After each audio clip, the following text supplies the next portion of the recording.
Yeah. So how do you, I mean, do you go as far as actually positioning companies for sale or looking at that financial impact and saying like, okay, this is the formula for putting a dollar value on how strong your brand is based on all these separate components? Yeah, I mean, it is possible to do that, and especially when if you're talking about smaller organizations, I think that that's a thing that a lot of people don't look at, or they underestimate the importance of brand and defining your brand in that.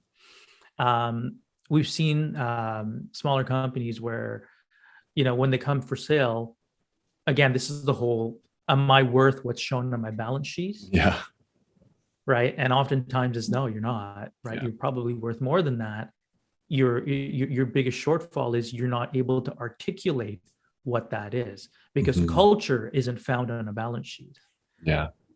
right? Engagement isn't found on a balance sheet, right? And by the way, the only place culture shows up is in team building expenses, Yeah. right? It's an expense. It's not something that you invest into and it creates value and that you can tap into that and monetize and legally protect it, Yeah, that's so right? true too. Because if you're comparing company A and company B, same industry, similar service, similar product, but company A has an amazing work culture, highly engaged workforce that is never represented on any sort of financials, other than probably that company's performing better. But that's a great point. And how the heck do you how do you value that? Is that something that even happens? Like to You can value that. I mean, I think the finance world already does in okay. some way, because if you look at some of the transactions that you have in the market, Mhm. they far outstrip both the tangible value of the company, and there's just like this incredibly large goodwill portion, right, which Yeah. is which is in there, and they use the word goodwill because they don't always parse out what is that goodwill. Well, how much of that is culture, and how much of that is engagement, how much of that is, you know the trademarks, like the logo, the affinity that's there, the reputation of the organization, right? They know that they're paying more for the company because some of that exists, but they're just not able to parse it through. But I think organizations are able to actually start to understand what that is, and that's through some external research, Mhm. figuring out why people actually engage with you, and being able to call that out. Say that, hey, we have great customer service. Here's how we index against someone else. This is why we're worth more. You don't see that in our balance sheet, but this is how we actually invest into our brand, and can do more revenue or better margin than our closest competitor.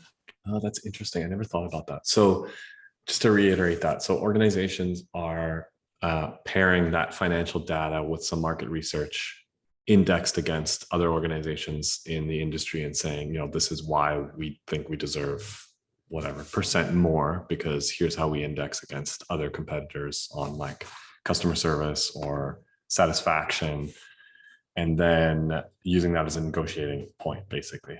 Yeah, and you can figure out how much of that is truly monetizable, right? Because you see, the one thing we have to remember is that the current yardstick that we have for measurement is GAAP, right? If you're North America, it's Yeah. GAAP, generally accepted accounting principles, and in Europe you have IFRS and things like that. Mhm. But you have to also understand that accounting. I joke when I say this, but I'm serious. It's archaic, right? Because it can't account for the things that generate value today in this largely intangible world that we live in, right? Before it used to be property, plant, and equipment that were the core generators of value. Today, it's not. It's data, it's Yeah. reputation, things like that. And so, culture, engagement, that's what's generating value. Accounting can't measure that. And that's why you need new tools to measure value creation and competitive advantage. So that's where kind of brand economics comes in, to be able to kind of measure these new things in this new intangible based economy.